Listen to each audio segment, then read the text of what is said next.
DSC మీద జరిగినటువంటి అక్రమాల మీద, అదేవిధంగా దాదాపు 3,50,000 మంది డిఎస్సి అభ్యర్థులకి ఏదైతే అన్యాయం జరిగిందో, అక్రమంగా అడ్డగోలుగా డిఎస్సి నిర్వహించారో, వీళ్ళందరూ కూడాను రోడ్డు మీదకి వచ్చేసేసి తమ యొక్క నిరసన ఆందోళన వ్యక్తం చేయడం జరిగింది. ఈ యొక్క సక్సెస్ అయినటువంటి ఈ ర్యాలీలను వీటిని చూసేసి తెలుగుదేశం పార్టీకి సంబంధించినటువంటి అనేక మందిని మీడియా మీదకు పంపించి పిచ్చి పిచ్చిగా మాట్లాడిస్తున్నారు. జగన్మోహన్ రెడ్డి గారి మీద, పార్టీ మీద. ఇంకో విధంగా ఇంకొకరు అంటారు, ఆ డిఎస్సి అభ్యర్థులతో ర్యాలీ నిర్వహిస్తున్నారు కదా, వైఎస్ఆర్సీపీ వాళ్ళందరూ రోడ్ల మీదకి వచ్చారు కదా అని.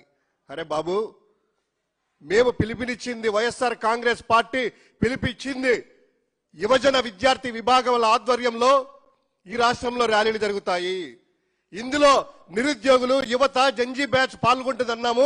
అంతకు మించి స్థాయిలో ఈరోజు రెస్పాన్స్ వచ్చింది. ఈ యొక్క రెస్పాన్స్ చూసే మీరందరూ కూడా పిచ్చి పిచ్చిగా ప్రేలాలు నడుపుతున్నారు.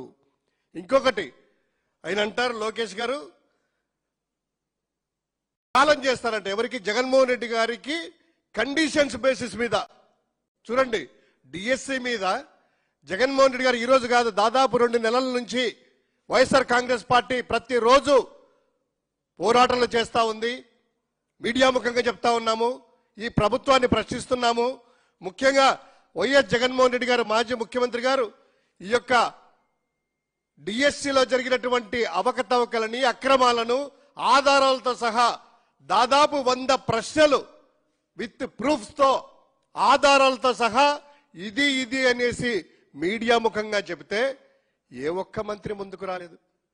కేవలం అధికారులతోనో వాళ్ళతోనో పంపించేసేసి, లేదా ముఖ్యమంత్రి గారు ప్రభుత్వ కార్యక్రమాల్లో జగన్మోహన్ రెడ్డి గారిని, పార్టీని తిట్టడం తప్ప, ఇదిగో జగన్మోహన్ రెడ్డి గారు మీరు అడిగారు కదా, ఈ ప్రశ్నకు సమాధానం ఇదిగో అని ఆధారాలు ఇచ్చారు కదా, ఈ ఆధారం తప్పని చెప్పడానికి మీకు ఒక్క ఆధారం ఉన్నా కూడా బయటకు వచ్చేవాళ్ళు కదా. అలా కాకుండా ఏదో సందర్భంలో తాడేపల్లికి వచ్చారంట, ఆయన ఏదో శిలాఫలకం స్టార్ట్ చేయడానికో శంకుస్థాపనకు వచ్చారట. ఆ కార్యక్రమానికి వచ్చి పిచ్చి ప్రేలాపనలు ఆడుతూ ప్రగల్భాలు, ఉత్తర కుమార ప్రగల్భాలు పలుకుతూ, మేకపోతు గాంభీర్యం పలుకుతూ, ఇక్కడే ఉన్నాను నీ ఇంటి దగ్గర అనేటువంటిదో ఛాలెంజ్ చేశావు కదా వస్తా అని చెప్పి. తర్వాత నిన్న కూడాను తన కార్యకర్తల్లో చప్పట్లు తెలుసుకోవడానికి, ఎల్లో మీడియాలో ఎలివేషన్స్ ఇవ్వడానికి జగన్ గారిని ఛాలెంజ్ చేశారట. అయ్యా, ఒకటే అడుగుతున్నాము, జగన్మోహన్ రెడ్డి గారు అడిగినటువంటి ప్రశ్నలకి మీ దగ్గర సమాధానాలు లేక, మీరు అక్రమాలు జరిగాయి కాబట్టి దాన్ని కప్పిపించుకోవడానికి రాజకీయంగా మాట్లాడుతున్నారే తప్ప, ఏ ఒక్క రోజు కూడా మీరు ఇదిగోండి లేవు అని చెప్పి ఆధారాలు ఎందుకు చూపించలేకపోతున్నారు? ఇది తెలియట్లేదా? మీరు తోకబడిచి పారిపోతున్నారంటే నిజంగా దానికి సమాధానం చెప్పలేకపోతున్నారు వైఎస్ఆర్ కాంగ్రెస్ పార్టీకి, జగన్మోహన్ రెడ్డి గారికి. అంటే అక్కడ అక్రమాలు జరిగాయని చిన్నపిల్లవాడికి కూడా తెలుసు కదా. ఈరోజు ఛాలెంజ్ అంటున్నారు కదా, ఒకటే మేము చెప్తున్నాం, లోకేష్ గారు మీరు జగన్మోహన్ రెడ్డి గారిని ఛాలెంజ్ చేసే అంత స్థాయి మీది కాదు. మీరు మొదటిసారి మంత్రి అయ్యారు, మొదటిసారి ఎమ్మెల్యే అయ్యారు, ఒకసారి ఓడిపోయి, మీరు జగన్మోహన్ రెడ్డి గారికి ఛాలెంజ్ కాదు చేసేది, మీ స్థాయి అది కాదు. మాలో మేమైనా ఎవరైనా కూడా అధికార ప్రతినిధులు కానీ, మా మాజీ ఎమ్మెల్యేలు కానీ, మా రాష్ట్ర నాయకులు కానీ, జిల్లా స్థాయి నాయకులు ఎవరైనా కూడా వచ్చి సబ్జెక్ట్తో సహా మీరు అడిగినటువంటి దేనికైనా కూడా చర్చకు సిద్ధంగా మా వాళ్ళు ఉన్నారు. ఒకవేళ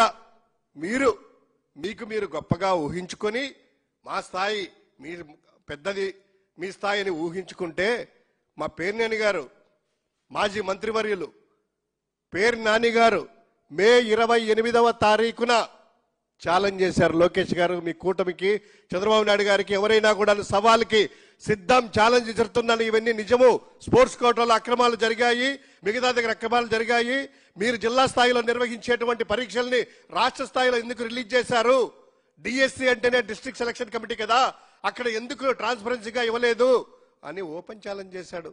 దానికి ఎవ్వరు కూడా సమాధానం లేదు. తర్వాత 2-3 సార్లు ఛాలెంజ్ చేశాడు, ఆయనే లేదు. ఈ రోజు మరోసారి నారా లోకేష్ గారు, మాజీ మంత్రివర్యులు పేర్ని నాని గారు ఛాలెంజ్ చేశారు. ఒకవేళ మీరు చూడకపోతే ఆ ఛాలెంజ్ని ఇప్పుడు మీడియా ముఖంగా రిలీజ్ చేస్తున్నాం. మరోసారి ఒక్కసారి పేర్ని నాని గారు ఛాలెంజ్ మీ విసిరారు, మీ చర్చలకి మీరు సమయం ఇచ్చినా లేదా నాన్నగారు ఫిక్స్ చేసిన డేట్ కానీ సమయం కానీ ఏదైనా సమావేశం ఎక్కడైనా కూడా ప్లేస్ కానీ మేము రెడీగా ఉన్నాము. మీరు నిర్ణయించుకోండి. డిఎస్సితో సహా ఏ విషయాన్నైనా కూడాను సమగ్రంగా చర్చించి ప్రజల ముందు మీరు తప్పు చేశారు అని నిరూపించడానికి ఆధారాలన్నీ మా దగ్గర ఉన్నాయి. కాబట్టే మరోసారి గట్టిగా ఛాలెంజ్కి మీకు విసురుతున్నాం. ఒక్కసారి పేర్నాని గారిది బయట ఒకసారి వెళ్దాం మాట్లాడు. ప్లేస్ అయినా కూడా మీరు ఫిక్స్ చేయలేకపోతే నాన్నగారు మీరే చేయండి అంటే మా నాన్నగారు రెడీగా ఉన్నారు. లేదా మా అధికార ప్రతినిధుల్లో ఎవరైనా కూడా మేము సిద్ధంగా ఉన్నాము ఆధారాలతో సహా. ఇవన్నీ మాట్లాడకుండా ఏదో ఛాలెంజ్ చేశారని ఉత్తర ప్రగల్భాలు పలుకుతూ ఎందుకండి అసందర్భ ప్రేలాపనలన్నీ కూడా పిచ్చి పిచ్చి విమర్శలు చేయడము, అర్థం లేని ఆరోపణలు చేయడము, ఈ పనికిమాలిన సవాళ్ళు ఇవన్నీ కాదు. నిజంగా తప్పు జరిగింది అని మేము చెప్తా ఉన్నాము. తప్పు జరగలేదనుకుంటే ఎందుకు మీరు సిబిఐ ఎంక్వైరీకి భయపడుతున్నారు? న్యాయమూర్తి ఎంక్వైరీ అయినా కూడా అన్నా కదా, రిటైర్డ్ జడ్జితో అయినా కూడా ఎంక్వైరీ అనేటువంటిది వేయొచ్చు కదా. ఒకే ఒక్కటి ఈరోజు రాష్ట్రంలో యువత అంతా కూడా విసిగి వేసారిపోయింది. జంజీ బ్యాచ్ అంతా కుతుకుతలాడుతూ ఉంది. ఆ యొక్క ఉద్యమ ఫలితమే కేంద్రంలో నీటికి సంబంధించిన వాటిలో కాక్రోచ్ పార్టీ ఎవరైతే యువత అంతా కూడా కదం దొక్కారో, భారతీయ జనతా పార్టీకి సంబంధించిన వ్యక్తి కేంద్ర మంత్రి డిమాండ్ చేస్తూ యువత అంతా కూడా రాజీనామా చేయాలని ఆ డిమాండ్లకు తలొగ్గి రాజకీయాల్లో నైతికత పాటిస్తూ ధర్మేంద్ర ప్రధాన్ గారు రాజీనామా చేశారు కదా. మీది కూడాను బీజేపీలో పార్టీ కదా, ఎన్డీఏలో పార్టీ కదా, డబుల్ ఇంజిన్ సర్కార్ అంటుంటారు కదా. అక్కడ ఆయన నీతి నిజమాలకు ఉండి నిజాయితీగా రాజకీయాల విలువలు పెంచడానికి ఏదైతే యువత డిమాండ్ చేసిందో డిమాండ్కి తలొగ్గి ధర్మేంద్ర ప్రధాన్ గారు చేశారు కదా. ఎందుకు లోకేష్ గారు డబుల్ ఇంజిన్ సర్కార్ అంటారు, మోదీ గారిని పొగుడుతారు, బీజేపీ అంటారు, ఇదంటారు. మరి బీజేపీ సంబంధించినటువంటి వాళ్ళు నీతి నియమాలు పాటిస్తున్నారు కదా, మీరెందుకు పాటించలేదు? ఇన్ని అక్రమాలు జరిగాయని ఆధారాలతో సహా బయట పెట్టి మొత్తం అంతా కూడాను డిఎస్సిలో ముఖ్యంగా స్పోర్ట్స్ కోటాలో అయితే ఎంత అన్యాయం చేశారండి. సాక్షాత్తు అభ్యర్థులే వచ్చి మాజీ ముఖ్యమంత్రి జగన్మోహన్ రెడ్డి గారి ప్రెస్ మీట్లో కూర్చొని గోల్డ్ మెడల్ వచ్చిన వాళ్ళు, అయ్యా మేము గోల్డ్ మెడల్ వచ్చింది, మాకు కాల్ లెటర్ రాలేదు, మాకు ఉద్యోగం రాలేదంటే జస్ట్ పార్టిసిపేట్ చేసిన వాళ్ళకే మీరు సర్టిఫికేట్లు ఇచ్చేసి ఉద్యోగాలు ఇచ్చారే, ఇది కళ్ళ ముందు కనిపించలేదా? ఇంత అన్యాయాలు అక్రమాలంతా కూడాను.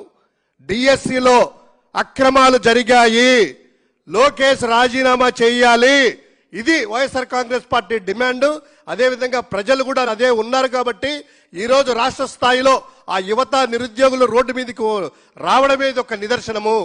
ఇమ్మీడియట్ గా ఈ డిఎస్సిలో సంబంధించిన అక్రమాలకి బాధ్యత వహిస్తూ నారా లోకేష్ విద్యాశాఖ మంత్రి రాజీనామా చేస్తారా, లేకపోతే కనుక చంద్రబాబు నాయుడు గారు తన కుమారుడిని విద్యాశాఖ మంత్రి బర్తరఫ్ చేస్తారా? చేసి సిబిఐ విచారణ జరపాలని వైఎస్ఆర్ కాంగ్రెస్ పార్టీ మరోసారి డిమాండ్ చేస్తా ఉంది. మీరు ఛాలెంజ్లు విసిరి పారిపోవడం కాదు, ఛాలెంజ్లు కాదు. ఇక్కడ నిజంగా అంత అన్యాయం జరగలేదని మీరు భావిస్తే ఎందుకు సిబిఐ విచారణకి ఇవ్వలేదని పదే పదే ప్రజలు మేము అడుగుతూనే ఉన్నాం.